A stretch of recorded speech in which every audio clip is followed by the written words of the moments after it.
Hi, this is Rachel Wise here. I'm a licensed behavior specialist and certified school psychologist with a master's degree in education. I'm also the CEO of the free learning and behavior website, educationandbehavior.com. Thank you for joining me today to review how to set up the classroom for students with autism and ADHD.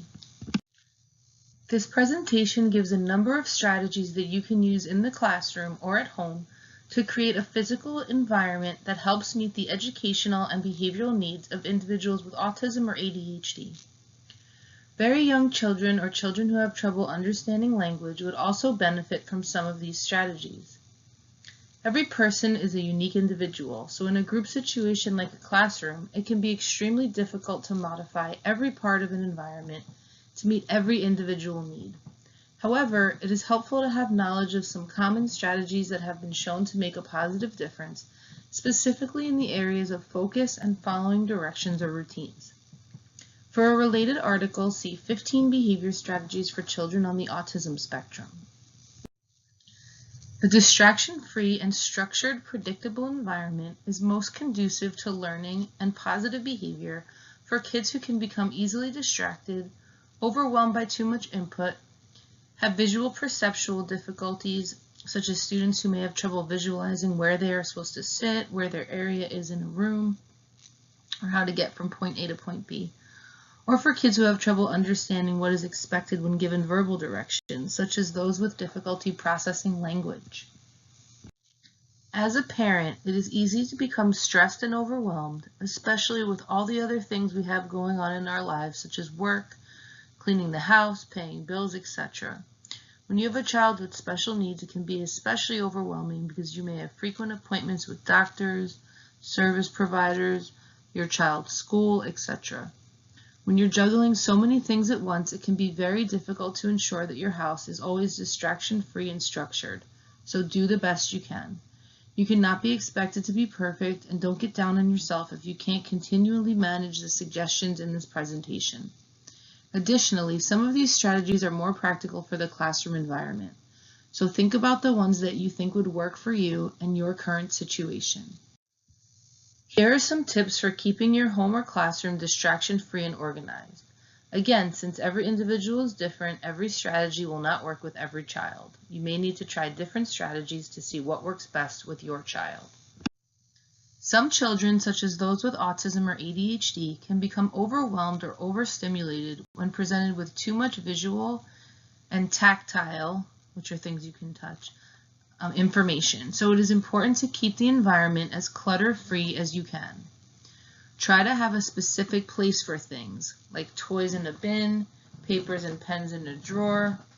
If you want your child to get through dinner or homework or classwork without distractions, move distracting material out of the environment or keep it in a closed container. If you have the containers on shelves, which is often the case in classrooms, it can be helpful to hang a cloth over the shelves so your child is not distracted by the actual bins. Here is an example. Some children may do well with organized bins such as the ones in the bookshelf on the left, which you can see below. Since the materials are put away, this might be sufficient to keep some children from becoming distracted or overstimulated by the items. Other children may need the bins to be covered entirely, as shown in the bookshelf on the right. It is covered with a piece of canvas cloth. Have a schedule that lets students know when they will be using those materials, or give specific directions for when students can go get materials from the bins.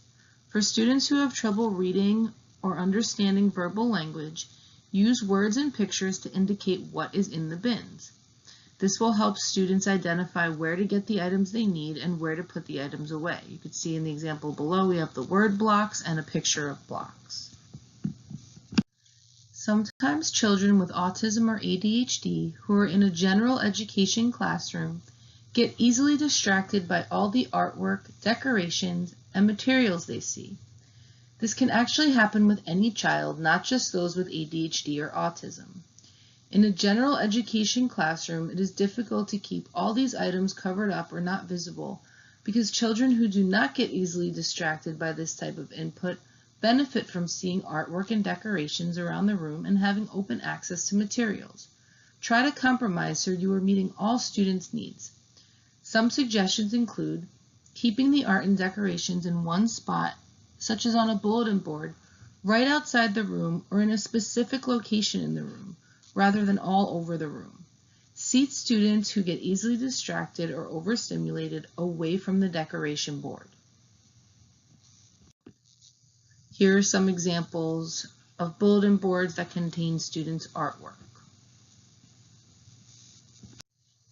Another example for a general education classroom includes keeping materials and bookshelves in closed labeled bins in a certain area of the room, similar to what I discussed previously.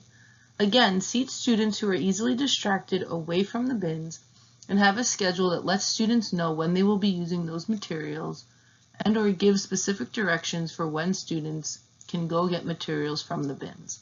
Label the bins with words and pictures.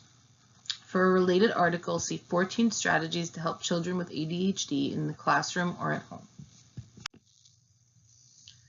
Strategy number 2, keep the classroom structured with clearly defined areas. This is more applicable to classrooms that have different stations, like a reading area, a seatwork area, a computer area, a play area, a sensory area, etc. You can use tape, room dividers, different color carpet. Some carpet stores may donate leftover pieces of carpet if you're looking to save money, or you can use bookshelves to section off areas. On the next slide are some examples from autismtank.blogspot.com of classrooms with clearly defined areas.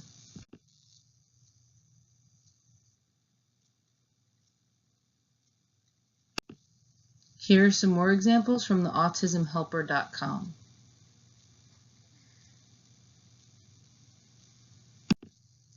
Students who are easily distracted, overwhelmed by too much input, have difficulty understanding the concept of staying in a specific area, or have trouble navigating the classroom often benefit from this type of room delineation. Use pictures and words to label the different areas to help students remember what each section of the room is used for. For example, you could have something like this for your seatwork area. Have a schedule, written and visual, to allow students to know when they will be using the different areas and what they will be doing throughout the day, and refer to the schedule as your students move through different activities. Many children also benefit from having a schedule at home as well. Here is an example of a schedule. As you can see here in the picture, we have morning meeting, computers, free play, seat work, and reading center. You may want to have the different sections of the schedule removable so children know which parts have already been completed and what they still have left to do. You can do this by purchasing Velcro and laminating the different pieces of the schedule. See how to use schedules to improve children's behavior, which tells you exactly how to get pictures and create schedules. Strategy number 3. Some children benefit from having their specific spot to work, play, or eat visually defined. There are different ways you can go about doing this. A child who has trouble staying in his assigned area in the classroom may benefit from tape on the floor around his spot so he knows where he is expected to be. It is perfectly acceptable to allow students who have the need to move to stand up while they work and even have some room to move around their desk or chair, but they still need to have some boundaries. For example, the teacher may not want them to walk all around the classroom at any time, so tape is one way of teaching them where their area is. To not single any student out, why not give all the students tape? This makes it easy to point or show them where they need to be when you want them to go back to their space. Small area rugs can be used in the same way. Another way to visually define a student's space is to use cushions or mats when sitting on the carpet.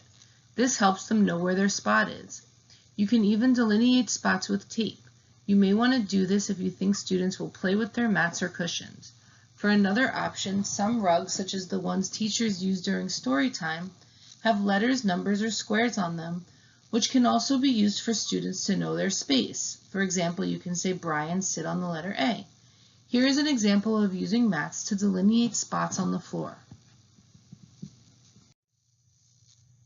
And here's another example of a rug that uses squares to designate spots. You can also ask students to sit on a letter or image on the outer edge of the rug. Some children benefit from having their workspace on their desk visually defined as well. As an example, if you have your classroom set up so that children sit at a table in groups of 4, some children may need a visual aid to help them understand their workspace. You can use tape to delineate that space. Some children with visual, perceptual, and language processing difficulties have trouble following verbal directions, such as keep your materials in your space, and benefit from a visual definition. Here is an example of using tape to help children understand their workspace. Keep in mind, this presentation primarily talks about how to keep spaces visually organized and how to keep visual distractions to a minimum.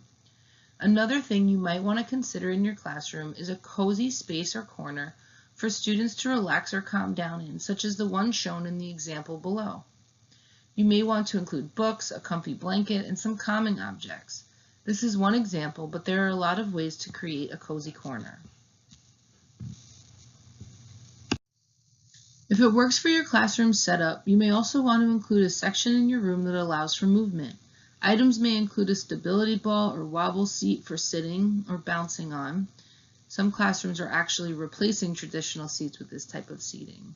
Other things that you might want to include in your movement space include a hanging swing or a trampoline. This area can be used as an area for students who need frequent movement breaks throughout the day. You may want to incorporate sensory or fidget items in the break area as well, or allow students to hold fidget items during learning time.